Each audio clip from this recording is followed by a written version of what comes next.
Hello दोस्तों, मैं विकास और स्वागत करता हूं आपके अपने यूट्यूब चैनल विकास राजपूत ऑफिशियल पर। दोस्तों 30 डेज़ हार्ड चैलेंज चल रहा था जिसमें हम यूपी पीसीएस के सिलेबस को कंप्लीट कर रहे थे 30 डेज़ के अंदर। तो चलिए आज की वीडियो दोस्तों फंडामेंटल राइट्स के ऊपर होने वाली है। इस वीडियो में हम बात करेंगे फंडामेंटल राइट्स के बारे में। तो फंडामेंटल राइट्स जो हैं आर्टिकल 12 से लेकर आर्टिकल 35 तक आते हैं, part 3 of the Indian constitution. ठीक है, फंडामेंटल राइट्स जो थे यूएसए से लिए गए थे, इंस्पायर हुए थे यूएसए से। मैंने आपको पहले भी बताया था कि source of the Indian constitution, तो उसमें क्या था कि कॉन्स्टिट्यूशन जो है, जो फंडामेंटल राइट है वो यूएसए से राइट ऑफ बिल, जो यूएसए में कहा जाता है राइट ऑफ बिल, हमारे यहाँ पर फंडामेंटल राइट्स बोले जाते हैं। तो यहाँ से इंस्पायर्ड है। पार्ट थ्री को एक तरह से मैग्ना कार्टा ऑफ इंडिया कहा जाता है। तो अगर कोई पूछे what is Magna carta of India, Magna carta of India is fundamental rights, यानी कि आर्टिकल 12 से लेकर 35 part 3 of the Indian constitution. ठीक है, फंडामेंटल राइट्स सीधी सीधी बात यह है कि इंडियन कॉन्स्टिट्यूशन से हमें कुछ राइट्स दे रखे हैं, ठीक है, जो एक तरह से कंपलसरी राइट्स हैं, तो वो फंडामेंटल राइट्स होते हैं। फंडामेंटल राइट्स नॉट एब्सोल्यूट नहीं होते हैं बट क्वालिफाइड होते हैं। यानी एब्सोल्यूट का मतलब ये है कि ये ऐसा नहीं है कि इसको चेंज नहीं कर सकते, हम चेंज कर सकते हैं, पार्लियामेंट चेंज कर सकती है, बट चेंज कर सकती है अंडर द वो दायरे और बेसिक स्ट्रक्चर के दायरे में ही कर सकती है। ऐसे नहीं है कि कुछ भी चेंज कर सके, बस जो बेसिक स्ट्रक्चर है वो चेंज नहीं होना चाहिए बस। जस्टिसेबल है, मतलब अगर हमारे फंडामेंटल राइट्स का कोई वायलेशन होता है, हनन होता है, तो हम कोर्ट जा सकते हैं। ठीक है, नॉट परमानेंट सैक्रोसेंट या फिर परमानेंट, मतलब परमानेंट नहीं है, ये चेंजिंग होती रहेगी टाइम टू टाइम। तो चेंजिंग होने के लिए क्या करते हैं हम, कॉन्स्टिट्यूशन अमेंडमेंट एक्ट लेके आते हैं। ठीक है, चलो ये चीज़ हमें पता लग गई। अब अगली चीज़ हम देखते हैं क्या है इसमें।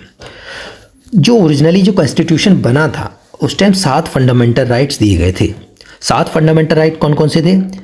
Right to equality, right to freedom, right against exploitation, right to freedom of religion, cultural and educational right, फिर उसके बाद राइट टू प्रॉपर्टी और राइट टू कॉन्स्टिट्यूशनल रेमेडी। ये हमें 7 फंडामेंटल राइट्स दिए गए थे। लेकिन एक फंडामेंटल राइट जो कि है right to property under article 31 जो था, वो उसको डिलीट कर दिया गया, उसको एलिमिनेट कर दिया गया under constitution amendment act 44 constitution amendment act 1978। तो 44वें संविधान संशोधन अधिनियम से, एक्ट से जो है वो राइट टू प्रॉपर्टी को हटा दिया गया फंडामेंटल राइट से। और जो फंडामेंटल राइट्स, जो राइट टू प्रॉपर्टी था, वो बाद में लीगल राइट बना दिया गया अंडर आर्टिकल 300A। तो 300A में इनकॉर्पोरेट कर दिया पार्ट 12। पहले पार्ट 3 में था, उसके बाद पार्ट 12 में कर दिया। पहले आर्टिकल 31 था, अब आर्टिकल 300A में कर दिया, जो कि लीगल राइट है और सभी को दे रखा है जो इंडिया में रहते हैं। समझ गए? चलो अगला देखते हैं।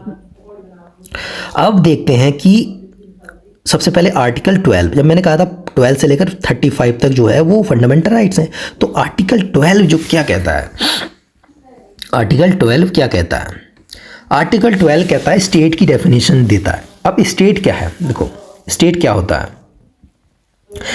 आपने कभी कभी सुना होगा कि स्टेट कैन डिस्क्रिमिनेट और डिस्क्रिमिनेशन अगेंस्ट स्टेट, या फिर वो कहते हैं फंडामेंटल राइट जो कि डिस्क्रिमिनेट कर रहा है, स्टेट डिस्क्रिमिनेट कर रहा है, कि भाई ये सब आपने सुना होगा कि, है ना, तो कि स्टेट के खिलाफ है ये सब चीज़ें। स्टेट का नाम ज़्यादातर आपने सुना ही होगा फंडामेंटल राइट्स में ही, है ना, कि स्टेट जो है लॉ बना सकता है फंडामेंटल राइट्स में, ये सब आपने सुना होगा। तो स्टेट क्या है? यहाँ पर स्टेट की डेफिनेशन दे रखी है। स्टेट सिंपल बात है, या तो गवर्नमेंट ऑफ इंडिया या फिर पार्लियामेंट है या फिर गवर्नमेंट ऑफ इंडिया, ये स्टेट के दायरे में आती है। गवर्नमेंट या फिर स्टेट लेजिस्लेचर, ये भी स्टेट के दायरे में आते हैं। लोकल अथॉरिटीज़, वो भी स्टेट के दायरे में आती हैं। और जो भी लोकल अथॉरिटीज़ हैं गवर्नमेंट ऑफ इंडिया के कंट्रोल में आती है या फिर इंडिया के टेरिटरी में हैं, वो सब स्टेट के दायरे में आती हैं। ठीक है, एक चीज़ और एक्सेप्शन जो कि पूछा जाता है, कभी कभी पूछा भी गया है कि जोनल काउंसिल क्या स्टेट की डेफिनेशन में आती है? नहीं। एडवाइजरी बोर्ड नहीं। तो ये याद रख लेने, कोई भी जोनल काउंसिल या फिर एडवाइजरी बोर्ड जो है वो कभी भी स्टेट के दायरे में नहीं आता है। ठीक है जी। तो स्टेट पता लग गई, गवर्नमेंट ऑफ इंडिया, पार्लियामेंट से रिलेटेड कोई भी जो है जिसमें पावर्स दे रखी हैं वो स्टेट के दायरे में आता है। स्टेट गवर्नमेंट या फिर स्टेट लेजिस्लेचर की पावर्स दे रखी हैं वो स्टेट के दायरे में आता है। लोकल अथॉरिटीज़ जो है वो भी स्टेट के दायरे में आता है। ठीक है, चलो आर्टिकल 13 देख लेते हैं, जल्दी जल्दी समाप्त करेंगे क्योंकि भाई हमारे पास टाइम नहीं है और ज़्यादा सिलेबस है, रिवीजन की तरह करना है मैंने। ठीक है, तो समझ जाना है बस खाली। आर्टिकल 13 क्या कहता है? कोई भी law inconsistent with fundamental rights, कोई भी अगर लॉ है, कोई भी लॉ गवर्नमेंट ने पास किया या फिर पार्लियामेंट ने पास किया, अगर वो विरोध में है फंडामेंटल राइट्स के, यानी कि पार्ट 3 के विरोध में आता है। अगर मान लो कोई हमने कोई फंडामेंटल राइट्स है, ठीक है, तो उसके अगर विरोध में कोई लॉ पास किया जाता है, उसको उसके खिलाफ कोई पास किया जाता है, तो वो जो लॉ है वो वॉइड कहलाएगा, उसको लीगल नहीं कहलाएगा, लीगलिटी ख़त्म हो जाएगी। और ये कह सकते हैं कि जुडिशियल रिव्यू के लिए भेजा जाएगा, मतलब सुप्रीम कोर्ट जो है जुडिशियल रिव्यू कर सकता है उसको, अगर वो अगर वो लॉ जो है हमारा फंडामेंटल राइट को हनन कर रहा है। तो जुडिशियल रिव्यू अंडर आर्टिकल 32 और अंडर आर्टिकल हाई कोर्ट जो है 226 जो आर्टिकल है उसके तहत जो है हम या फिर हम भी जिसका वायलेशन हो रहा है फंडामेंटल राइट का, वो जा सकता है सुप्रीम कोर्ट या फिर हाई कोर्ट। तो एक तरह से वॉइड कहलाएगा अगर इनकंसिस्टेंट या फिर विरोध में जो लॉ पास होगा तो। ठीक है, एक चीज़ और है कि कॉन्स्टिट्यूशन अमेंडमेंट जो कहा गया है कि नॉट अ लॉ, शुरू में क्या कहा गया था, जो कॉन्स्टिट्यूशनल अमेंडमेंट है वो लॉ नहीं है, तो ये चैलेंज नहीं किया जाएगा। मतलब ये चैलेंज, अगर कॉन्स्टिट्यूशन अमेंडमेंट जो है वो लॉ नहीं है, पहले ये कहा गया था कॉन्स्टिट्यूशन अमेंडमेंट जो लॉ नहीं है वो हम चैलेंज नहीं कर सकते सुप्रीम कोर्ट या फिर हाई कोर्ट में। ठीक है, लेकिन केशवानंदा भारती केस में क्या कहा 1973 में, जो कॉन्स्टिट्यूशनल अमेंडमेंट है वो हम चैलेंज कर सकते हैं, चैलेंज कर सकते हैं सुप्रीम कोर्ट या फिर हाई कोर्ट में, अगर हमारे फंडामेंटल राइट्स वॉलेट होते हैं तो। समझ में आई? अगर हमारे फंडामेंटल राइट्स वॉलेट होते हैं तो हम कॉन्स्टिट्यूशन अमेंडमेंट एक्ट को भी हम वो चैलेंज कर सकते हैं सुप्रीम कोर्ट में, क्योंकि वो अगर हमारा जो बेसिक स्ट्रक्चर, क्योंकि फंडामेंटल राइट्स का कुछ पोर्शन जो है बेसिक स्ट्रक्चर को अगर वॉलेट करता है तो हम चैलेंज कर सकते हैं, कोई दिक्कत नहीं है। ठीक है, चलो आगे देखते हैं। अब आते हैं मेन फंडामेंटल राइट्स पे। तो राइट टू इक्वालिटी, इक्वालिटी क्या होता है कि हाँ समानता, समानता का अधिकार क्या है, राइट टू इक्वालिटी क्या है। तो आर्टिकल 14 से लेकर 18 तक राइट टू इक्वालिटी दे रखी है। ठीक है, आर्टिकल 14 जो है या 14 कहता है कि equality before law and equal protection of law. जो कानून है, कानून के सामने सभी समान हैं, सभी इक्वल हैं, और कानून जो है सबके लिए, कानून के जो है वो सबके लिए इक्वल है। समझ रहे हो? कानून के सामने सभी इक्वल हैं, और जो कानून का प्रोटेक्शन है, जो लॉ है, लॉ का प्रोटेक्शन है वो सभी के लिए इक्वल है। समझ रहे हो क्या कहना चाह रहा है? इक्वल प्रोटेक्शन ऑफ लॉ, सभी लोगों के लिए जो प्रोटेक्शन है, लॉ की प्रोटेक्शन है, लॉ कानून है, वो कानून की सुरक्षा है वो सबके लिए बराबर ही दी जाएगी। बट ऐसा नहीं है, यहाँ पर ये भी लिखा हुआ है, सब सीधी सीधी बात है कि उसमें एक्सप्लेन भी कहा गया है कि जैसे मान लो कोई VIP है, कोई और है, उनके लिए लॉ तो है लेकिन लॉ का प्रोटेक्शन अलग किया जाएगा। उसमें ये लिखा हुआ है कि रीजनेबल डिस्क्रिमिनेशन किया जा सकता है। रीजनेबल डिस्क्रिमिनेशन का इन द सेंस ये है कि मान लो बच्चा है तो बच्चे के लिए लॉ की जो प्रोटेक्शन है वो अलग होगी, बड़े के लिए प्रोटेक्शन अलग होगी। मान लो कि 18 साल से नीचे का अगर कोई मर्डर कर देता है या फिर कोई और कुछ करता है, ठीक है, जो क्राइम करता है उसके लिए प्रोटेक्शन अलग होती है। बट 18 साल के बाद का कोई क्राइम करता है उसके लिए प्रोटेक्शन अलग होती है। तो यहाँ पर एक तरह से इक्वल प्रोटेक्शन ऑफ लॉ है, बट रीजनेबल डिस्क्रिमिनेशन के साथ में, या फिर like should be treated as alike, equal treatment under equal circumstances. मतलब अगर समान आपके सर्कमस्टेंसेस हैं तो आपको इक्वल प्रोटेक्शन दिया जाएगा, आपके सर्कमस्टेंसेस चेंज हो गए तो आपको प्रोटेक्शन अलग दिया है। जैसे प्रेसिडेंट है अगर समान है, आम नागरिक हैं, प्रेसिडेंट नहीं बने हुए हैं, तो उनको प्रोटेक्शन सेम ही दी जाएगा, इक्वल ट्रीटमेंट दिया जाएगा। अगर अगर प्रेसिडेंट बन जाना है, उनका प्रोटेक्शन अलग हो जाएगा। ठीक है, तो ये चीज़ है। इक्वालिटी बिफोर लॉ जो है वो ब्रिटिश ओरिजिन है, और इक्वल प्रोटेक्शन ऑफ लॉ है जो है अमेरिकन कॉन्स्टिट्यूशन है। इक्वालिटी बिफोर लॉ है नेगेटिव सेंस में माना जाता है। कहने की बात है, नेगेटिव कैसे है? नो पर्सन अबव लॉ, कि मतलब कानून से ऊपर कोई भी नहीं है। तो एक तरह से नेगेटिव है कि नहीं है, कोई भी नहीं है। और ये जो इक्वल प्रोटेक्शन ऑफ लॉ है पॉजिटिव में, पॉजिटिवली लिया जाता है। कैसे? Equal subjection of all the person ordinary law. ठीक है, जो है कि इक्वल प्रोटेक्शन होना चाहिए, या फिर like should be treated as alike. Same circumstances में जो लॉ का प्रोटेक्शन है, वो ट्रीटमेंट, लॉ का ट्रीटमेंट है वो सेम ही कहलाएगा। ठीक है, तो पॉजिटिव है, ये नेगेटिव है, याद रखना बस। और एक चीज़ और है, रूल ऑफ लॉ जो दिया था वो दिया था AB डाइसी ने, ब्रिटिश वो थे जज थे एक, सही है। और ये जो रूल ऑफ लॉ है वो बेसिक स्ट्रक्चर का एक पार्ट है, बस इतना याद रखना है, बाकी कुछ नहीं। ठीक है, 14 आर्टिकल हो गया। अब इसके कुछ एक्सेप्शंस भी हैं। एक्सेप्शन ये है कि प्रेसिडेंट जो है इक्वल प्रोटेक्शन ऑफ लॉ में नहीं आता, उनके लिए प्रोटेक्शन अलग आती है। गवर्नर आर्टिकल 361, ऐसे ही president 361। Publication in the newspaper report of the parliament, अगर कोई पार्लियामेंट की कोई न्यूज़पेपर रिपोर्ट आती है, उसके लिए भी एक तरह से प्रोटेक्शन दी गई है।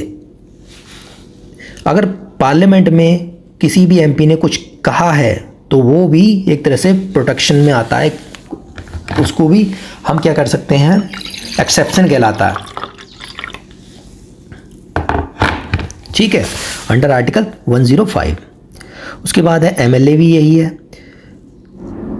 एक चीज़ और है कि आर्टिकल 331C, यानी कि जो लॉ है, law made by the state for implementing DPSP, अगर कोई भी लॉ जो है वो DPSP को इम्प्लीमेंट, डायरेक्टिव प्रिंसिपल को इम्प्लीमेंट करने के लिए, जो कि आर्टिकल 39B और C, can not be challenge on the ground that they are violation of the fundamental right of the article 14। सीधी सीधी बात यह है कि अगर DPSP को इम्प्लीमेंट करने के लिए कोई लॉ बनाया जाता है, स्पेशली आर्टिकल 39, जिसमें distribution of resources, concentration of the wealth, ठीक है, अगर हम DPSP के ये आर्टिकल 39B और C को इम्प्लीमेंट करने के लिए कोई लॉ बनाते हैं, तो और वो फंडामेंटल राइट आर्टिकल 14 को वॉयलेट करते हैं, तो वो चैलेंज नहीं किए जा सकते कि आपका वॉयलेशन हो रहा है फंडामेंटल राइट का, सीधे। तो आर्टिकल 31C जो है एक्सेप्शन है आर्टिकल 14 का, समझ में आ रही है? एक ही आर्टिकल जो है एक्सेप्शन है। अगले ही हैं एक्सेप्शन कौन कौन से हैं?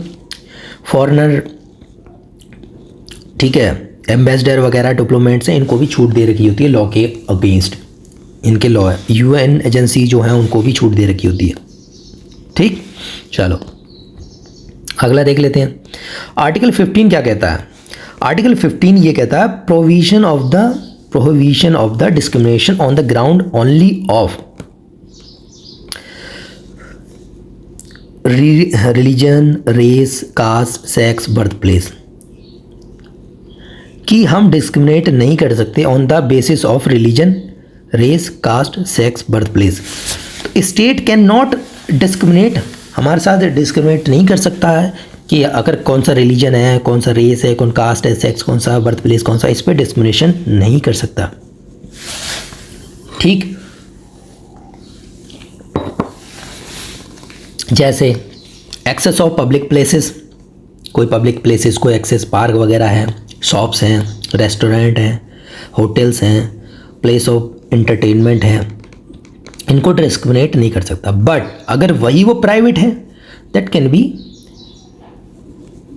ठीक है, वो स्टेट कैन नॉट, मतलब जो है कोई भी गवर्नमेंट है वो डिस्क्रिमिनेट नहीं कर सकती। बट कहीं ना कहीं एक तरह से खाली और खाली ये मतलब डिस्क्रिमिनेशन ओनली स्टेट, अगर स्टेट की दायरे में आता है वो ही डिस्क्रिमिनेट नहीं कर सकता। बाकी अगर मान लो किसी की पर्सनल चीज़ है वो आपको कर सकता है, जैसे मान लो किसी की पर्सनल कोई है तो उसको रोक सकता है वो चाहे तो।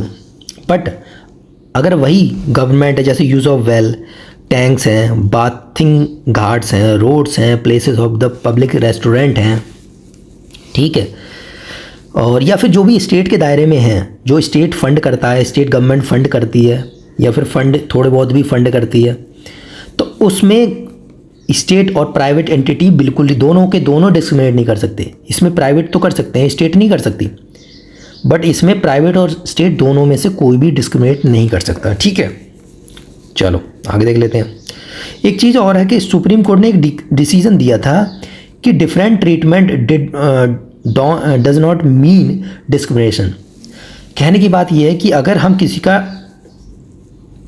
ट्रीटमेंट कुछ अलग तरीके से कर रहे हैं तो इसका मतलब डिस्क्रिमिनेशन नहीं है। मान लो कोई फिजिकली चैलेंज्ड पर्सन है तो उसको हम कुछ अलग से ट्रीटमेंट दे रहे हैं तो इसका मतलब डिस्क्रिमिनेशन नहीं है। ये आप याद रखना कि अगर कोई अलग से किसी को दी जाती है तो वो डिस्क्रिमिनेशन नहीं कहलाएगी। कुछ अगर स्पेशल ट्रीटमेंट किसी को अलग दिया जाता है कोई उसकी फिजिकल अपीयरेंस की वजह से या फिर कोई भी दिक्कत है, कोई शोषण किया गया है उसकी वजह से, तो वो डिस्क्रिमिनेशन नहीं कहलाएगा, ठीक है। चलो जैसे क्या होता है कि हम क्या करते हैं, स्टेट जो है इस बच्चों के लिए या फिर वुमेन के लिए स्पेशल प्रोविज़न्स देती है, तो इसका मतलब ये नहीं है कि वो डिस्क्रिमिनेशन होगा। उनके लिए स्पेशल प्रोविज़न है क्योंकि उनको आगे बढ़ाना है पॉजिटिवली। ऐसे ही सोशल इकोनॉमिक बैकवर्ड क्लासेस के लिए कुछ अगर स्पेशल प्रोविज़न्स दिए जा रहे हैं तो वो भी है।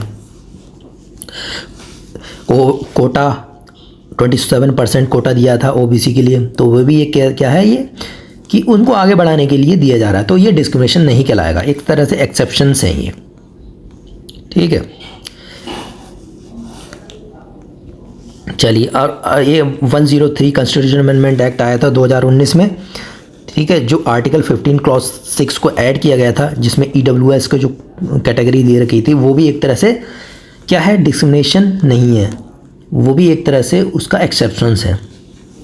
चलो आगे देख लेते हैं। आर्टिकल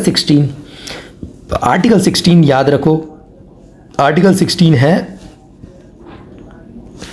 पब्लिक एम्प्लॉयमेंट की जो जॉब्स वगैरह हैं वो आर्टिकल 16 में याद रख सकते हो, क्योंकि हम जो हैं बेरोज़गार जो हैं सब जने, जो भी बेरोज़गारी इधर बढ़ रही है वो आर्टिकल 16 के अंदर ही आती है, याद रखना थोड़ा, इसलिए मैं याद बता रहा हूँ कि आर्टिकल 16 बेरोज़गारी, तो पब्लिक एम्प्लॉयमेंट है, गवर्नमेंट एम्प्लॉयमेंट देती है, वो सब किस में दे रही है, आर्टिकल 16 की तरह। तो इसमें लिखा हुआ है कि equality of opportunity in the public employment, कि आपको जो अपॉर्चुनिटी दी जाएगी पब्लिक एम्प्लॉयमेंट की, आपको जॉब्स क्रिएशन की अपॉर्चुनिटी दी जाएगी, आपको इक्वली दी जाएगी, इक्वालिटी है आपको, on the ground of religion, caste, sex, descent, place of birth, resident, ठीक है, कुछ भी हो बट आपको इक्वालिटी ऑफ अपॉर्चुनिटी दी जाएगी।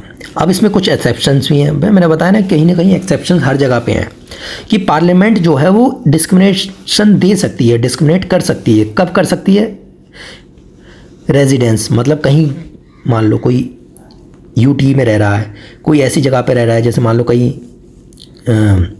यूटी मतलब आप ये कह सकते हो कि कहीं पर ऐसी जगह पे हैं जहाँ पर स्पेशली वहीं के लोग ही एम्प्लॉयमेंट ले सकते हैं, तो वहाँ पर एम्प्लॉयमेंट वहाँ के लिए स्पेशली प्रोविज़न दे रखा है।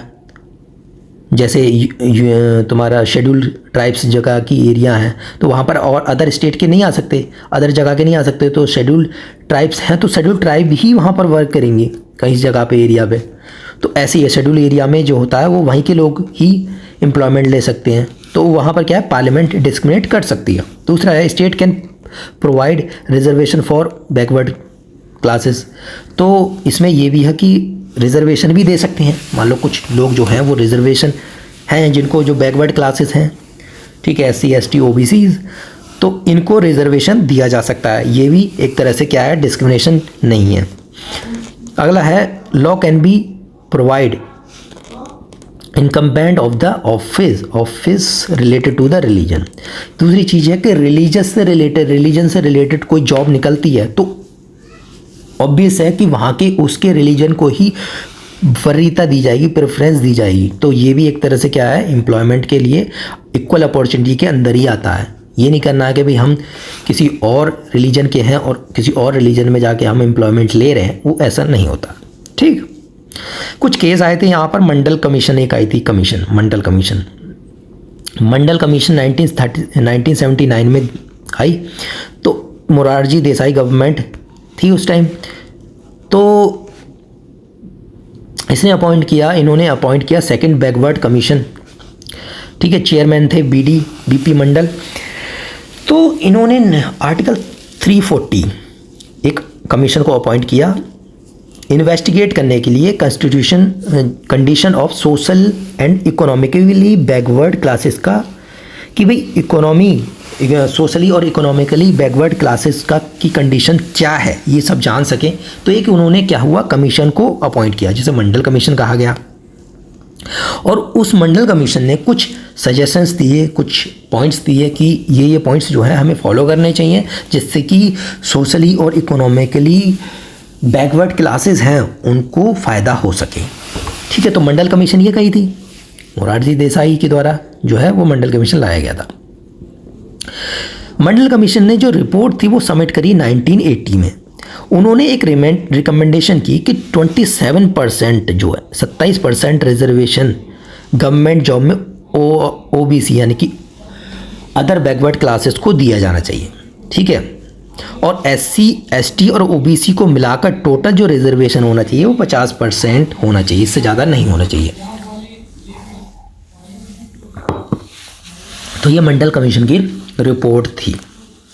ठीक है, तो यही तो आर्टिकल है, यही आर्टिकल दिए हुआ। आर्टिकल 330 एससी एसटी इन लोकसभा में दे रखा है। आर्टिकल 331 एंग्लो इंडियन ने राज्यसभा में दिया है। 341 जो है एससी के लिए दिया, 342 फॉर एसटी के लिए दिया है। तो ये चीज़ें हैं यहाँ से। ठीक है, मंडल कमीशन हो गई। रामनंदन कमेटी, अब ये भी रामनंदन कमेटी भी आ गई।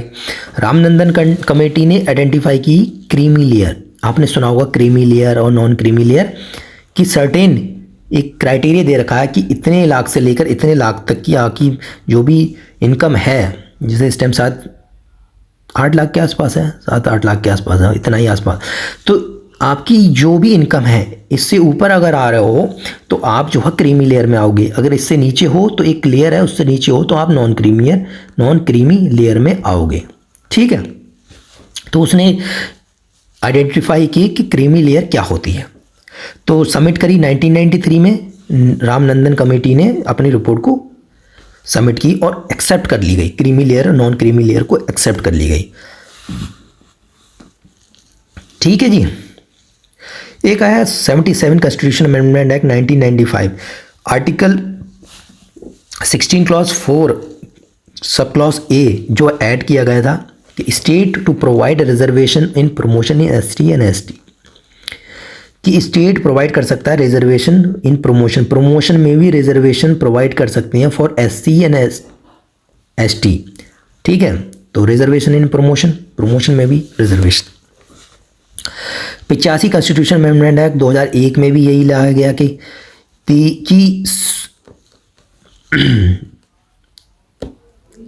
सीनियरिटी है, कॉन्सिक्वेंशियल सीनियरिटी है in the case of promotion SC ST, इसको भी एक तरह सीनियरिटी के तहत जो है हम प्रमोशन दे सकते हैं एससी ओबीसी के लिए, एससी एसटी के लिए, सॉरी ओबीसी नहीं है, एससी और एसटी के लिए। चलो आर्टिकल, फिर एक और आर्टिकल आया, एक कॉन्स्टिट्यूशन अमेंडमेंट एक्ट और आया कि 103 कॉन्स्टिट्यूशन अमेंडमेंट एक्ट 2019, इसमें ऐड किया गया 16 क्लॉज 6। इसमें क्या आ गया 10% reservation for economically weaker section of the citizen. तो इसमें भी कि जॉब्स में जो है 10% का रिजर्वेशन दिया जाएगा इकोनॉमिकली वीकर सेक्शन के लिए। ठीक है, चलो हो गया, आगे देखते हैं। आर्टिकल 17 क्या कहता है, अनटचेबिलिटी, जो छुआछूत है उसको ख़त्म करना है, ये कहता है अनटचेबिलिटी ख़त्म करनी है। एक चीज़ और बताऊं, कॉन्स्टिट्यूशन में बहुत ज़्यादा पूछा जाता है कि क्या untouchability is written in the Indian constitution? So no, definitely no. Constitution untouchability का कहीं भी वर्ड नहीं दिया हुआ है कॉन्स्टिट्यूशन में। तो याद रखना, अगर कोई पूछे कि कॉन्स्टिट्यूशन में अनटचेबिलिटी का कोई वर्ड दिया हुआ है या रिटन है, नहीं रिटन है। ठीक है, चलो। तो इसमें क्या कहा है 17 की अनटचेबिलिटी को ख़त्म करना है। इसके लिए एक एक्ट, अब ये क्योंकि हमने क्या है एक फंडामेंटल राइट दे रखा है कि ख़त्म करना है, नहीं कर सकते अनटचेबिलिटी, तो आप गवर्नमेंट ने क्या है इसको लागू करने के लिए एक एक्ट लेके आए 1973 में, अनटचेबिलिटी ऑफेंस एक्ट 1955। ठीक है, उसको रीनेम किया गया बाद में protection of civil right act 1955। इसमें 6 महीने या फिर 500 रुपये या फिर दोनों ही फाइन हो सकते हैं अगर आप अनटचेबिलिटी छुआछूत कर रहे हो, किसी के साथ में डिस्क्रिमिनेशन कर रहे हो। ठीक है, चलो आगे देख लेते हैं। और अगर कोई एमपी या एमएलए इसको डिस्क्रिमिनेट करता है तो वो डिस्क्वालीफाई हो जाएगा election of the MP and MLA. समझ में आई? अगर कोई नेता आपके साथ में, आपके, समझ रहे हो, आपको मैं बताना चाह रहा हूँ, अगर कोई नेता आपके सामने आपके खिलाफ छुआछूत करता है तो उसकी जो एमपी यानी कि सदस्यता है एससी एमएलए या फिर एमपी की, वो ख़त्म यानी रद्द हो जाएगी। ये आपके पास पावर है, डिस्क्वालीफाई हो जाएगा वो। तो ये बहुत तगड़ी, बहुत अच्छी चीज़ करी है कि आपका कोई भी नेता है वो डिस्क्रिमिनेट नहीं कर सकता on the ground of untouchability. चलो नेक्स्ट, आर्टिकल 18 क्या कहता है दोस्तों?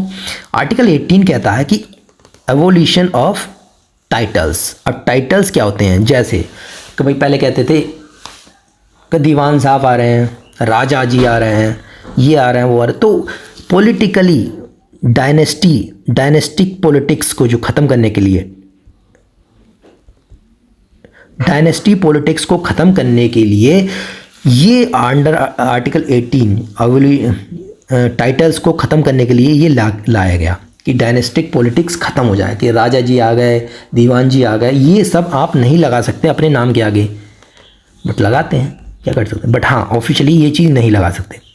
ये वैध है, मतलब एक तरह से बैन है कि टाइटल्स आप नहीं लगा सकते। राजा, महाराजा, दीवानी, जो भी डायनेस्टी से आ रही है वो ख़त्म है। लेकिन एक चीज़ है, कुछ मान लो आप कोई अवार्ड्स जीत के आ रहे हैं, कोई भारत रत्न या फिर कोई भी रत्न जीत के आ रहे हैं, ठीक है, नेशनल अवार्ड जीत रहे हैं, तो वो आर्टिकल 18 के अंडर नहीं आएगा, वो वॉयलेट नहीं करेगा। वो आप लगा सकते हो, मान लो भारत रत्न कुछ भी लिखते हैं ना, जैसे भारत रत्न, उसके आगे नाम लिख देते हैं, तो वो एक तरह से नहीं है, वो वॉयलेशन नहीं है। या फिर आप डॉक्टर हैं तो डॉक्टर के आगे डॉक्टर लिख रहे हैं, वो भी एक तरह से टाइटल्स को वॉयलेट नहीं करता, आर्टिकल 18 को वॉयलेट नहीं करता। आप लगा सकते हैं। अवार्ड कोई जीत रहे हैं कि अवार्डी हैं, अर्जुन अवार्डी, जिसका भी नाम दे रखा है अर्जुन अवार्डी, तो वो एक तरह से आपका टाइटल नहीं है, वो आपको अवार्ड विनिंग है, तो वो आप आर्टिकल 18 को वॉयलेट नहीं कर रहा है। याद रखना, वॉयलेट नहीं कर रहा है।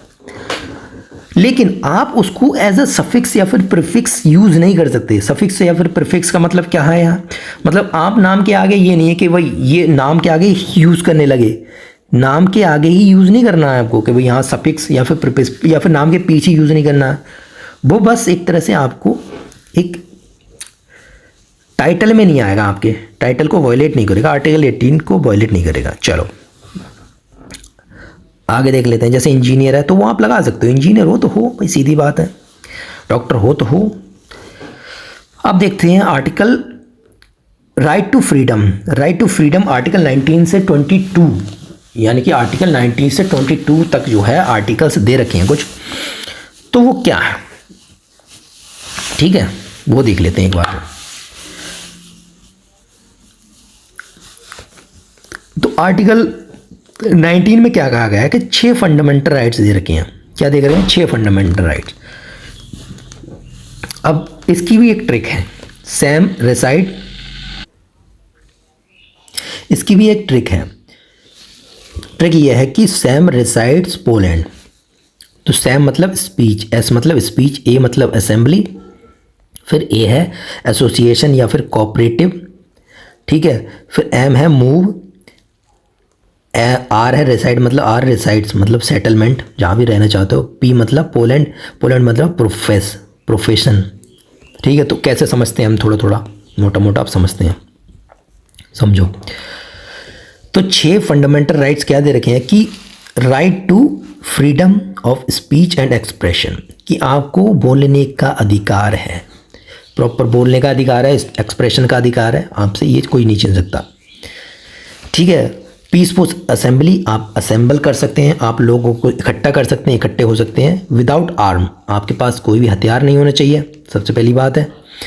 आप पीसफुली प्रोटेस्ट कर रहे हैं या फिर असेंबल हो रहे हैं, दैट इज़ ओके, आपका अधिकार दे रखा है। बशर्ते आईपीसी की धारा कोई भी 141 या फिर 144 ये सब वगैरह ना लगी हो, तो असेंबल हो सकते हैं, कोई दिक्कत नहीं है। फॉर्म एसोसिएशन, आप एसोसिएशन भी बना सकते हैं, यूनियन भी बना सकते हैं, जैसे ट्रेड यूनियंस होते हैं, एसोसिएशंस होते हैं, वो बना सकते हैं, या फिर कोऑपरेटिव सोसाइटीज़ भी बना सकते हैं, ठीक है। और ये कोऑपरेटिव सोसाइटी जो ऐड किया गया 97 कॉन्स्टिट्यूशन अमेंडमेंट एक्ट 2011, 97वें संविधान अधिनियम के तहत जो है 2011 के अधिनियम के तहत बनाया गया, कोऑपरेटिव सोसाइटी को ऐड किया गया, ठीक है जी। तो यहाँ पर हमने क्या स्पीच एस पढ़ लिया, फिर उसके बाद हमने स्पीच पढ़ लिया, उसके बाद असेंबली पढ़ लिया ए, फिर उसके बाद एसोसिएशन भी पढ़ लिया, 3 हो गए। एम मतलब मूव, मूव क्या कर रहे हो कि हम कहीं भी ऑल इंडिया मूव कर सकते हैं, कहीं भी कोई भी स्टेट में रह सकते हैं, कहीं भी रुक सकते हैं, बट कुछ एक्सेप्शंस हैं, जैसे शेड्यूल ट्राइब्स जो कोई एरिया है, शेड्यूल ट्राइब्स के जो एरिया हैं कहीं कहीं, तो वहाँ पर आप नहीं जा सकते, समझ में आई, वो एक तरह से एक्सेप्शंस है। ये हो गया।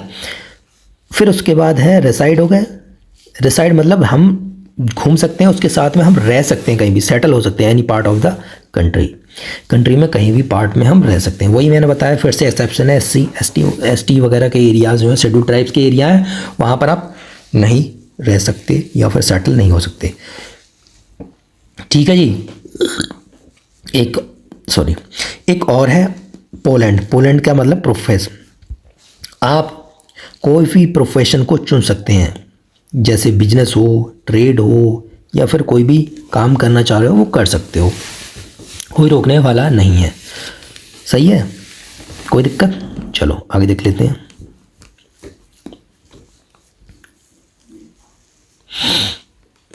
चलो फिर आगे देख लेते हैं यहाँ। अब आर्टिकल 20 आ गया। आर्टिकल 20 क्या कहता है? 20 कहता है कि protection of in respect of conviction for offence. मान लो आपको दोषी बनाया गया, आपके साथ में आपको जेल हो गई, किसी को भी जेल हो गई, ठीक है, दोषी बनाया गया, तो आपके कुछ प्रोटेक्शंस भी होंगे, ठीक है। आपका कन्विक्शन हो गया तो आपके क्या है, कुछ राइट्स दे रखे हैं कॉन्स्टिट्यूशन ने।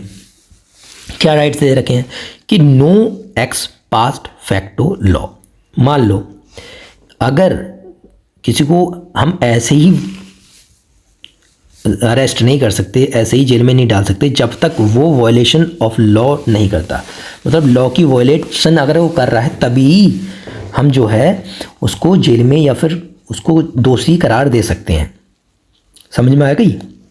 अगली चीज़ है कि अगर किसी की सज़ा, मैं मानता हूँ किसी ने क्राइम किया है और उसकी सज़ा दे रखी है और उससे ज़्यादा भुगतना नहीं चाहिए, वो जितना सज़ा का हकदार है उतना ही उसे सज़ा मिलेगी, उससे ज़्यादा सज़ा नहीं मिल सकती। Subject to penalty greater than prescribed by law. तो लॉ के अकॉर्डिंग ही उसे सज़ा मिलेगी, उससे ज़्यादा सज़ा या फिर कोई भी उसे दोषी नहीं माना जाएगा, ठीक है। No ex post facto law. समझ में आ गया? ये चीज़, दो चीज़ें। No double jeopardy. तो यहाँ पर क्या है कि prosecuted and punished for same offence more than once. मान लो किसी ने कोई क्राइम किया, अब उसको 2 बार सज़ा नहीं दी जा सकती। उसे मान लो क्राइम किया तो उसे एक ही बार सज़ा दी जाएगी, ये नहीं है कि अलग अलग सज़ा दी जाएगी। मान लो एक क्राइम यहाँ किया, एक क्राइम ये किया, बट उसको दोनों मिला के एक ही सज़ा दी जाएगी। पनिशमेंट जो है सेम ऑफेंस के लिए 2 बार पनिशमेंट नहीं दी जा सकती, एक ही बार पनिशमेंट दी जाएगी। ठीक है जी। तीसरा है नो सेल्फ इंक्रीमेशन। कहने की बात यह है no person accused of any offence shall be compelled to be witness against himself. अब ये नहीं है कि उसने क्राइम किया तो वो ये नहीं है कि मैं अपने आप को ही दोषी मानूं या फिर मैं विटनेस नहीं हूँ क्राइम का। तो कहने की बात ये अपने ही क्राइम में वो खुद विटनेस नहीं बन सकता। ठीक है जी। चलिए मान लो अगर उसने क्राइम किया, अब वो कह रहा है कि भाई मैंने क्राइम नहीं किया, मैं विटनेस खुद हूँ। विटनेस खुद नहीं हो सकता, कोई और ही पर्सन विटनेस कहलाएगा, तभी उसका क्राइम हाँ या ना या फिर वेरीफाई किया जा सकता है। सही है। चलो अब आता है आर्टिकल 21।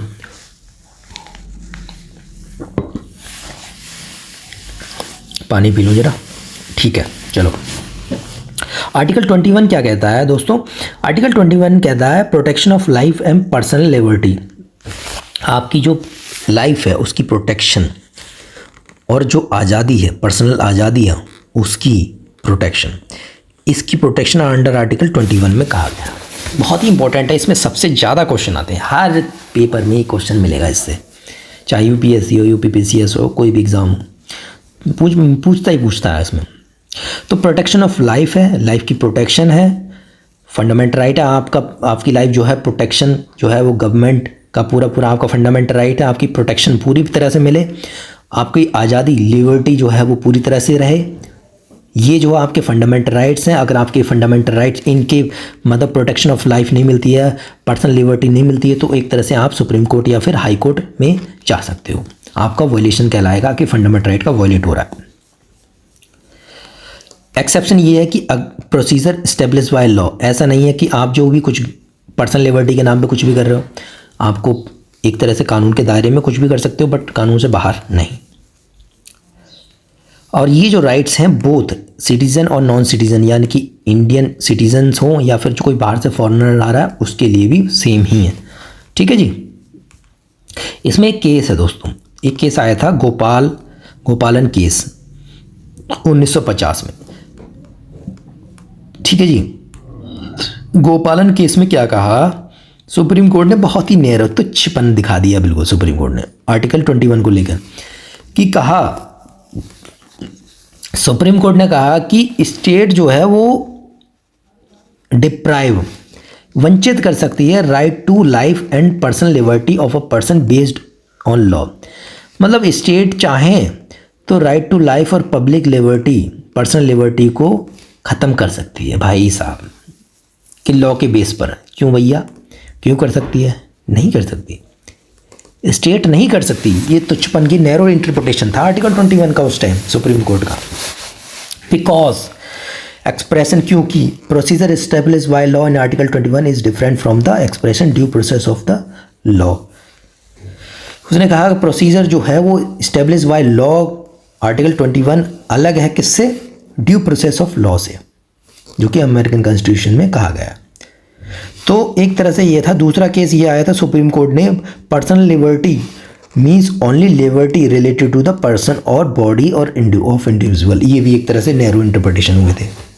जो पर्सनल लिबर्टी मतलब ये है लिबर्टी ऑफ रिलेटेड टू एक पर्सन से रिलेटेड है और इंडिविजुअल से रिलेटेड है। तो मतलब उनकी सोच उस टाइम ऐसी है कि क्या कर सकते हैं, बट चलो ठीक है।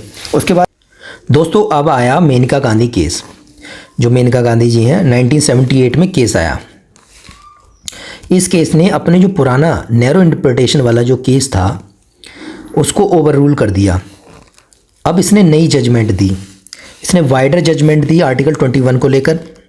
उसने कहा कि राइट टू प्रॉपर्टी और राइट टू प्राइवेसी और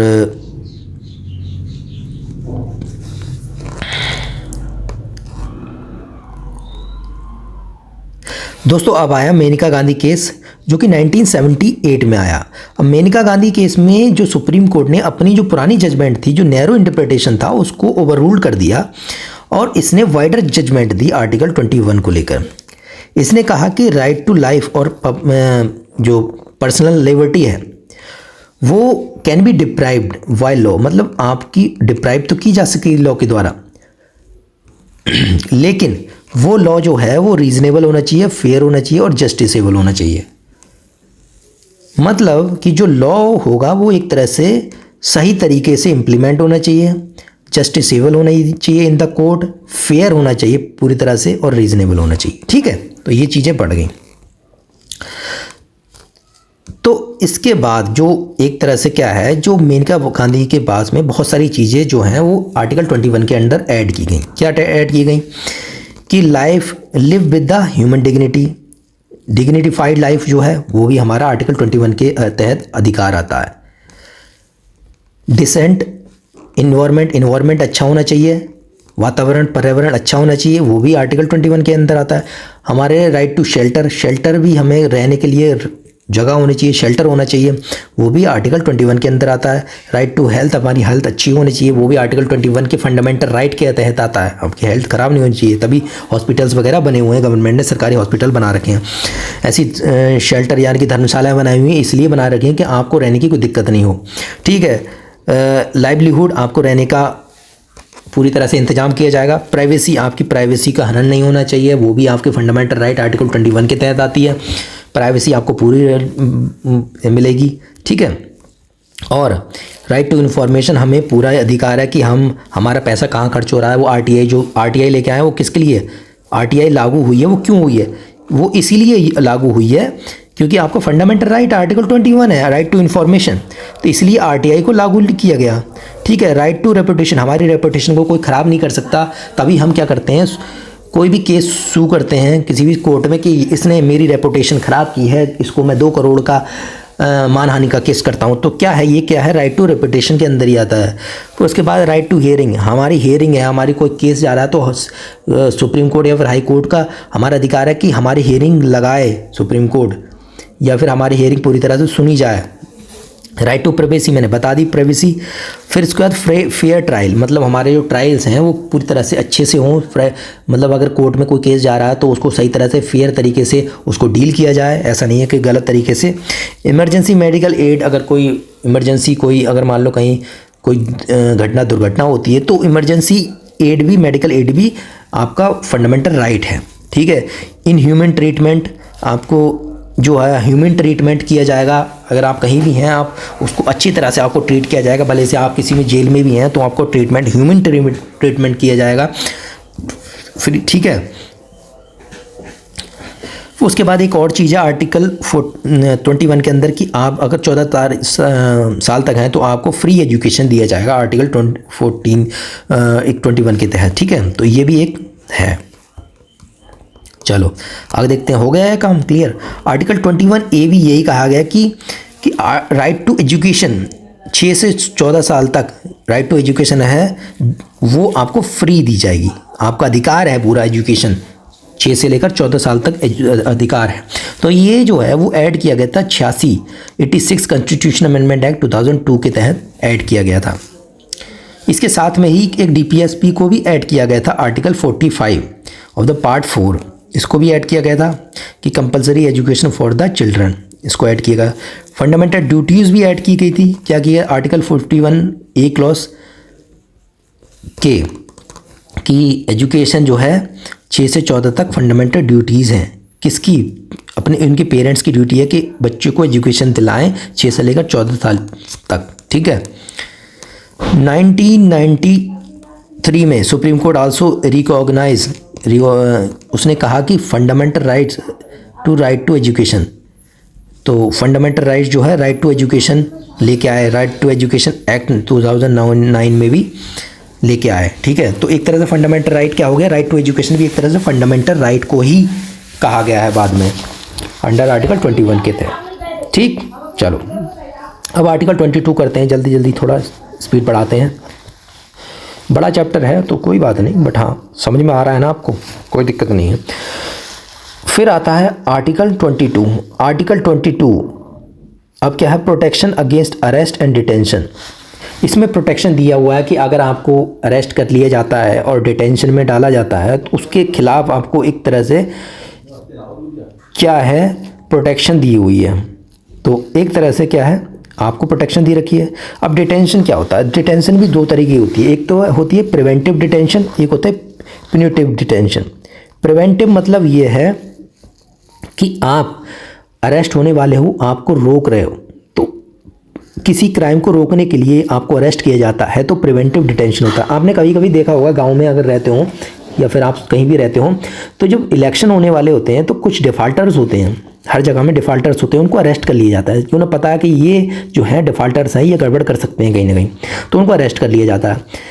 एक होता है प्यूनिटिव डिटेंशन, मतलब ये है ऑर्डिनरी लॉ, आपने गड़बड़ी की है आपको अरेस्ट किया जाएगा, तो एक तरह से वो नॉर्मल डिटेंशन होता है जो कि करते हैं कि आपने क्राइम किया है तो यू विल बी अरेस्टेड। तो दूसरा प्रिवेंटिव मतलब रोकने के लिए कि इन फ्यूचर आप क्राइम ना करें इसलिए आपको रोका जा रहा है। तो डिटेंशन दो टाइप के हो गए।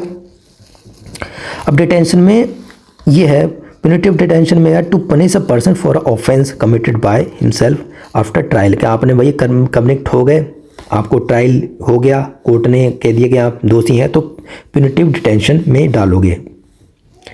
और ये punitive detention only for criminal act, ठीक है, तो क्रिमिनल एक्ट के लिए ही है। अब इसमें आपके राइट्स क्या हैं भाई, ठीक है, आपके राइट्स क्या हैं। आपको इन्फॉर्मेशन है, देखो आप अगर आपको अरेस्ट किया जाता है, किसी को भी अरेस्ट किया जाता है, आपको तो क्या ही अरेस्ट मतलब वही, किसी को भी अरेस्ट किया जाता है तो उसका अधिकार है कि वो ये जान सके कि किस ग्राउंड पे मुझे अरेस्ट किया गया है, ठीक, पहले ही।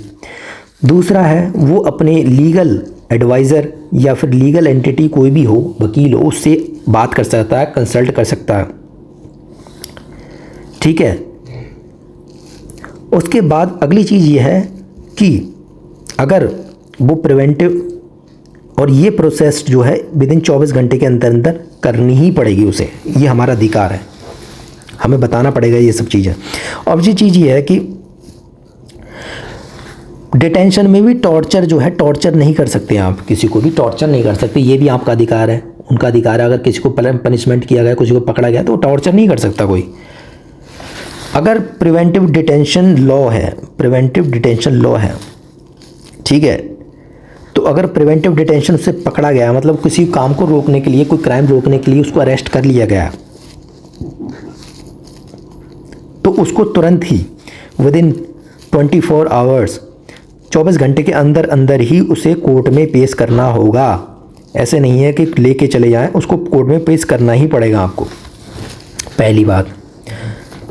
अगर डिटेंशन जो है 3 महीने से ज़्यादा हो जाए, मतलब अगर किसी ने आपको प्रिवेंटिव डिटेंशन के अंदर अरेस्ट कर लिया, अगर 3 महीने से ज़्यादा हो रहा है, तो वो जो डिटेंशन है वो एडवाइजरी बोर्ड, जिसमें सुप्रीम कोर्ट के एक जज होंगे, सुप्रीम कोर्ट के जज होंगे, उनकी रिपोर्ट के बाद ही कर सकते हैं।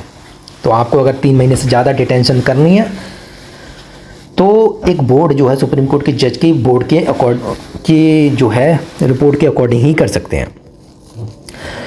और दूसरी बात यह है कि जो डिटेंशन है कौन से ग्राउंड पे किया गया है, वो भी आपको, जो डिटेंशन जिसका किया गया है, डिटेन्यू किया गया है, डिटेन्यू को बताना ही पड़ेगा, तो आपको एक्सप्लेन करना पड़ेगा, ठीक है। तो ये हो गए आपके अरेस्ट और डिटेंशन के लॉज, जो कि हर एक को पता होना चाहिए। अगली चीज़ दोस्तों ये आती है राइट अगेंस्ट एक्सप्लॉयटेशन, आर्टिकल 23 से 24 तक दो आर्टिकल्स हैं, 23, 24।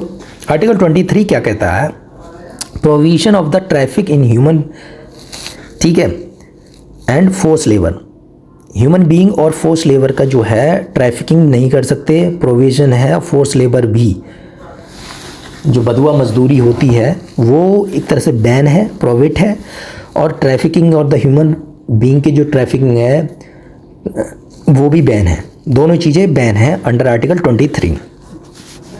इसके लिए कुछ कानून भी बनाए गए। देखो ऐसे रुकता नहीं है ना, जब तक कानून नहीं बनते हैं जब तक रुकता नहीं है। हमने कह दिया कि इसको भाई आपको जो है कभी प्रोहिबिट है, रोक है, बट रोक है, जब तक लॉ नहीं बनेंगे उसमें सज़ा नहीं पता लगेगी ना, क्या सज़ा है क्या वो है।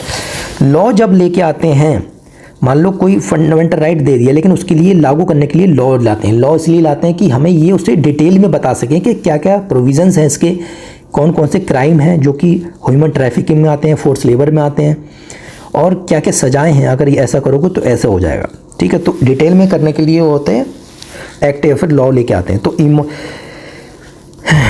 ट्रैफिकिंग प्रिवेंशन एक्ट 1956 लेके आए, फिर बॉन्डेड लेबर एक्ट 1976 लेके आया minimum wage act 1945, contract labour act 1970, equal remuneration act 1976, child labour amendment act 2016। ठीक है, ये सब क्या है।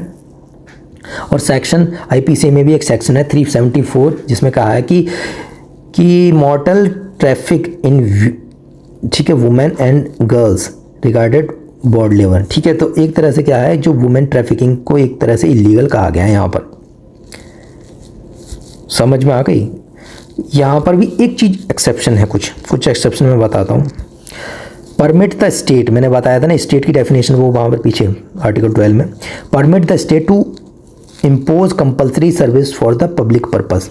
जैसे मान लो इन केस वॉर जोन हो रहा है या कुछ भी हो रहा है, तो उसमें पब्लिक सर्विस के लिए आप जो है आपका कंपल्सरी सर्विस लिया जा सकता है, चाहे आप उसको वांटेड लेबर मानो या फिर बदुआ मजदूरी मानो, कुछ भी मानो, बट अगर ऐसे केस में आता है, मिलिट्री सर्विसेज में आता है, सोशल सर्विसेज में आपको लिया जा सकता है। तो ये एक्सेप्शंस हैं। अब आते हैं आर्टिकल 24 में क्या कहता है, provision of the employment of children in the factories. ठीक है, तो बच्चों का जो है कुछ फैक्ट्रीज में है वहाँ पर एम्प्लॉयमेंट नहीं दे सकते, तो रोक है जहाँ पर, अगर ऐसे जहाँ पर हैजार्डियस मतलब खतरे वाली चीज़ें हैं, खतरे वाली फैक्ट्रीज़ हैं, ठीक है, जैसे माइन है और कुछ खतरे वाली फैक्ट्रीज़ हैं, वहाँ पर जो है बच्चों को एम्प्लॉयमेंट नहीं दे सकते। ठीक है जी, चलो बिलो एज 14 साल से नीचे के बच्चों को नहीं दे सकते। ठीक है, लेकिन it does not prohibit employment in any harmless और इनोसेंट वर्क। अब ये नहीं है कि इसका मतलब ये नहीं है कि हम फैक्ट्रीज में रोक रहे हैं तो सब में रोक सकते हैं, नहीं। इसका मतलब आर्टिकल 24 ये नहीं रोकता है कि जो एम्प्लॉयमेंट है जहाँ पर हार्मलेस हो या फिर इनोसेंट वर्क हो, मतलब काम हार्मलेस हो, कोई नुकसान नहीं है, बच्चे को कोई नुकसान नहीं होगा, ठीक है, और ऐसा काम है जिससे कोई नुकसान नहीं होने वाला है बच्चे को, तो उसमें काम कर सकते हैं, उसको नहीं रोका है, रोका नहीं है, बट वो आर्टिकल 24 में रोका नहीं है, कर सकते हैं नहीं कर सकते हैं वो एडम मैटर है, बट आर्टिकल 24 के तहत वो रोका नहीं है, बस रोका है आर्टिकल एज 14 साल से नीचे तक के बच्चों को खतरे वाली फैक्ट्रीज़ में, माइन फैक्ट्रीज़ में, ठीक है, इसमें प्रोविज़न है, इसमें रोका गया है। ठीक है, चलो अगला आता है आर्टिकल 25 से 28, right to freedom of religion. Freedom of religion के बारे में इसमें आर्टिकल कहा गया है, और ये जो एक्ट है वो सभी के लिए है, चाहे इंडियन हो या फॉरेन हो, वो सब के लिए राइट्स दे रखे हैं। अब right to freedom of religion क्या है, मतलब जो धर्म की स्वतंत्रता क्या है, सीधी सीधी बात समझ में आ रही हो कि आप कोई भी धर्म को प्रोफेस कर सकते हो, मना सकते हो, सोचो कोई भी धर्म को फॉलो कर सकते हो, उसके रीति रिवाज को फॉलो कर सकते हो, उसके कल्चर को फॉलो कर सकते हो, क्या है वो फंडामेंटल फ्रीडम ऑफ रिलीजन में आ जाता है। यहाँ देखो कह रहा है कि फ्रीडम ऑफ, आर्टिकल 25 कहता है कि freedom of conscience, free profess, practice, propagate of religion. आप कोई भी कॉन्साइंस प्रोफेस अपने मना सकते हो, प्रैक्टिस कर सकते हो या फिर फैला सकते हो रिलीजन को आपकी इच्छा के दिन, उसके लिए फ्री हो आप। ठीक है जी, conscience, free profess, practice and propagate the religion. इसमें कन्वर्जन नहीं आता है, जैसे कन्वर्ट करते हैं एक धर्म से दूसरे धर्म, वो नहीं आता है, बट आप अपने धर्म को फैला सकते हो, बढ़ा सकते हो, आप अपने धर्म को मान सकते हो, कोई सी धर्म को भी, वो आपके लिए अधिकार है पूरा।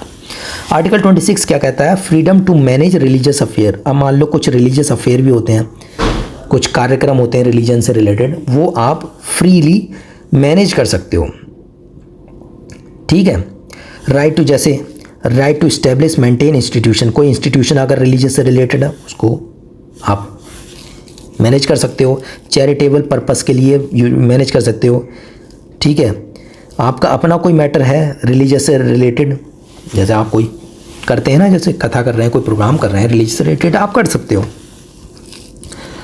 आप right to own and acquire mobile immobile property, आप कोई प्रॉपर्टी है उसको एक्वायर कर सकते हो रिलीजियस के लिए।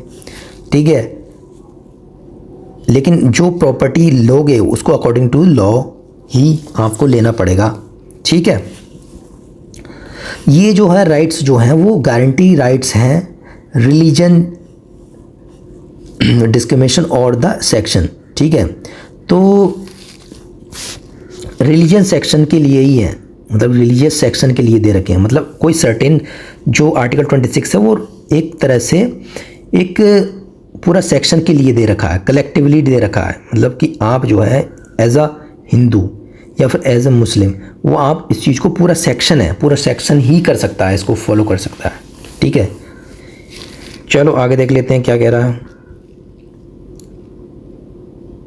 जैसे ये देखो, collective freedom of religion, Ramakrishna Mission जो है वो एक तरह से क्या है, एक कलेक्टिव है,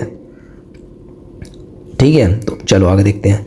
26 हो गया। 27वां आर्टिकल 27 क्या कहता है कि freedom from taxation for the promotion of religion. मान लो कि आप प्रमोट कर रहे हो अपने रिलीजन को, किसी भी अपने रिलीजन को प्रमोट कर रहे हो, तो आपको टैक्स देने की ज़रूरत नहीं है,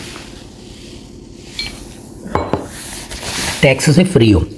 टैक्स का मतलब ये नहीं है कि फ़ीस भी, आप टैक्स से फ्री हो लेकिन फ़ीस तो देना पड़ेगी। फ़ीस क्यों देना पड़ेगी कि सेंट्रल, जिससे कि उसे ये ना लगे, किसी भी दूसरे धर्म को ये ना लगे इसके साथ में छूट दी जा रही है, दूसरे धर्म साथ में नहीं दी जा रही है। तो because purpose of fee is to control secular administration. Secular जो नेचर है उसको बनाए रखने के लिए फ़ीस का प्रोविज़न दे रखा है। तो फीस दे सकते हो आप, टैक्सेशन नहीं दे सकते, टैक्स नहीं दोगे बट फीस तो देना पड़ेगी, ठीक। ऐसे ही आर्टिकल 28 क्या कहता है, freedom of attending religion instructions. मान लो कोई प्रोग्राम हो रहा है रिलीजियस से रिलेटेड, तो आपको फ्रीडम है कि आप उसको फॉलो कर सकते हो या फिर उसको अटेंड कर सकते हो, ठीक है। अगला दोस्तों क्या आता है, cultural rights and education rights. जल्दी जल्दी खत्म करते हैं। कल्चरल राइट्स क्या कहते हैं, आर्टिकल 29 से 30 के बीच में। कल्चरल राइट आर्टिकल 29 कहता है कि protection of interest of minority. यहाँ पर माइनॉरिटी की बात हो रही है। अब माइनॉरिटी आर्टिकल 29 में केवल और केवल माइनॉरिटी नहीं कहा गया है, protection of interest of minority any section, या फिर कोई भी ग्रुप हो, या फिर माइनॉरिटी हो या फिर मेजॉरिटी हो, कोई भी एनी सिटीज़न या फिर इंडिविजुअल हो, ठीक है। No citizen be denied admission into any education institution maintain by या फिर receive aid by the state fund on ground of religion, race, caste या फिर लैंग्वेज। तो कोई भी व्यक्ति है, कोई भी सिटीज़न है, वो एडमिशन के लिए डिनाई नहीं कर सकता, डिनाइड नहीं हो सकता अगर कोई भी इंस्टीट्यूशन जो है वो मेंटेन होता है स्टेट फंड से, मैनेज हो रहा है, उसको स्टेट फंड दे रही है ऑन द ग्राउंड। कौन से ग्राउंड पे, रिलीजन, रेस, कास्ट या फिर लैंग्वेज के ग्राउंड पर अगर वो डिस्क्रिमिनेट कर रही है तो ऐसा नहीं कर सकती, उसको एडमिशन मिल सकता है, डिनाई नहीं कर सकती, ठीक है। तो ये हो गया, चाहे वो माइनॉरिटी हो या फिर मेजॉरिटी हो। और यहाँ पर माइनॉरिटी को क्या मतलब है, माइनॉरिटी का मतलब ये लिंग्विस्टिक या फिर रिलीजियस माइनॉरिटी, बस। आर्टिकल 29 क्या था, दोनों के लिए, एनी सेक्शन, माइनॉरिटी और मेजॉरिटी के लिए। अगर पूछता है कि article 29 is only for the minority, no, article 29 is all for the all section which is minority और द मेजॉरिटी, ओके। आर्टिकल 30 क्या कहता है, आर्टिकल 30 केवल और केवल माइनॉरिटी के लिए है, यार माइनॉरिटीज़ के लिए आर्टिकल 30 दे रखा है। तो इसमें क्या रखा, right of minorities establish administration education institute, कि माइनॉरिटीज़ जो हैं वो इस्टेब्लिश कर सकती हैं, एडमिनिस्ट्रेशन कर सकती हैं एजुकेशनल इंस्टीट्यूशन के लिए, ठीक है, समझ में आई। और यहाँ पर माइनॉरिटी का मतलब क्या है, कोई भी सेक्शन, माइनॉरिटी का मतलब ये है कोई भी सेक्शन ऑफ द सिटीजन जो कि कंट्री में, हमारे भारत देश में रह रहा है, उसकी लैंग्वेज डिस्टिंक्ट है, स्क्रिप्ट थोड़ी स्क्रिप्ट वहाँ की, और कल्चर जो है वो उसको अधिकार दे रखा है कि right to conserve their same. मतलब माइनॉरिटी को ये भी अधिकार दे रखा है कि अगर उसकी आपकी स्क्रिप्ट है, लैंग्वेज है या फिर कल्चर है, उसको कंजर्व करने का भी अधिकार पूरा माइनॉरिटी को दे रखा है, ठीक है। चलो आगे देख लेते हैं। चलिए, ये हो गया हमारे आर्टिकल 29 और 30 पूरा कंप्लीट, ठीक है। अब आते हैं दोस्तों आर्टिकल 31, मैंने बताया था 31 जो है वो हटा दिया गया, राइट टू प्रॉपर्टी था। आर्टिकल 31 जो है वो राइट टू प्रॉपर्टी था, वो ख़त्म कर दिया। ठीक है, 44th कॉन्स्टिट्यूशन अमेंडमेंट एक्ट, ठीक है, उसके तहत। और अब क्या कह रहा है, अब कह रखा है कि आर्टिकल 32 बहुत ही इंपॉर्टेंट आर्टिकल है। अंबेडकर जी ने सोल ऑफ द कॉन्स्टिट्यूशन कहा गया है इस आर्टिकल को, सोल ऑफ द कॉन्स्टिट्यूशन, आत्मा, कॉन्स्टिट्यूशन की आत्मा कहा गया है। और एक तरह से बेसिक स्ट्रक्चर भी, बेसिक फीचर है द कॉन्स्टिट्यूशन भी है। क्यों सोल ऑफ द कॉन्स्टिट्यूशन क्या कहा है? मान लो इसमें क्या है कि मान लो आपका कॉन्स्टिट्यूशन राइट है, right to property, right to privacy है, आपका हनन हो रहा है कि हमारे साथ क्या है कि प्राइवेसी नहीं हो पा रही है, तो आप सुप्रीम कोर्ट जा सकते हो। आपका हनन हो रहा है तो सुप्रीम कोर्ट जा सकते हो, हाई कोर्ट जा सकते हो। वो किस आर्टिकल के तहत जा सकते हो? आर्टिकल 32 के तहत। 32 में ये कहा गया कि आप जो हो right to constitution remedies, article 32 में आप सीधे सीधे जा सकते हो सुप्रीम कोर्ट। आर्टिकल 226 में जा सकते हो सीधे हाई कोर्ट, आपका अगर फंडामेंटल राइट का वॉयलेशन होता है। बट एक एक्सेप्शन ये है, प्रेसिडेंट जो है वो सस्पेंड कर सकते हैं right to move supreme court जब नेशनल इमरजेंसी लागू होगी तब, आर्टिकल 359 के तहत। तो समझ लो अगर आप नेशनल इमरजेंसी में अगर सोचो कि हम सुप्रीम कोर्ट हाई कोर्ट जाएँ तो that is not possible. It can curb your fundamental right to move supreme court और हाई कोर्ट। ओके, नाउ ये हो गया आर्टिकल 33। ये कुछ ज़्यादा इंपॉर्टेंट आर्टिकल नहीं है बट ठीक है, चलो पढ़ लेते हैं। आर्टिकल 33 क्या कहता है? Arm forces and fundamental right. Arm forces क्या आपको पता है कि फंडामेंटल राइट्स क्या ही हैं? उनके फंडामेंटल राइट्स बिल्कुल नहीं होते हैं, तो ये चीज़ है, सही है।